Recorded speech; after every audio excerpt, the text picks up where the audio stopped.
शिवसेना सांसद संजय राउत क्या जल्द ही जेल से बाहर आ सकते हैं? क्या जल्द ही जेल से बाहर आने के बाद कोई बड़ा कदम उठा सकते हैं? दरअसल मौजूदा समय के अंदर के हालात अब ये इशारा कर रहे हैं कि संजय राउत की खामोशी बहुत कुछ बताती है। संजय राउत का खामोश रहना ये बताता है कि शायद उद्धव ठाकरे का साथ यहीं तक था, क्योंकि संजय राउत अब बीजेपी में जाने का प्लान बना रहे हैं। क्योंकि ये बात संजय राउत ने कुछ वक्त पहले कही थी कि अगर बीजेपी से उन्हें कुछ वक्त पहले ऑफर आया था, हालांकि उस ऑफर को उन्होंने ठुकरा दिया था। ऑफर यह था कि अगर संजय राउत बीजेपी में चले जाएंगे तो ईडी, एनसीबी जो आज रडार पर है उनके, वो सब खत्म हो जाएगी।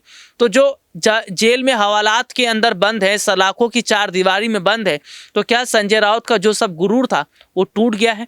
क्या संजय राउत अब आने वाले समय में बीजेपी की तरफ रुख कर सकते हैं? और क्या बीजेपी यही चाह रही थी? महाराष्ट्र में बीजेपी शिवसेना को पूरी तरह खत्म कर देना चाहती है।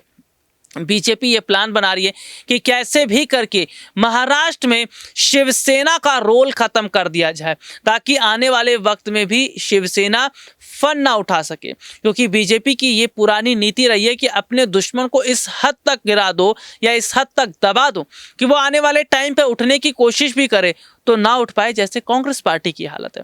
कांग्रेस पार्टी को लगातार ऐसे खत्म करती चली जा रही है बीजेपी कि कांग्रेस संभलने का नाम ही नहीं ले रही है। कांग्रेस की स्थिति इतनी खराब है कि पार्टी में लगातार नेताओं का इस्तीफा जारी है। इसके साथ ही साथ हम ये भी देख रहे हैं कि कैसे आने वाले समय में अगर शिवसेना का रोल भी महाराष्ट्र से खत्म हो जाता है तो क्या राज ठाकरे उनकी जगह लेंगे?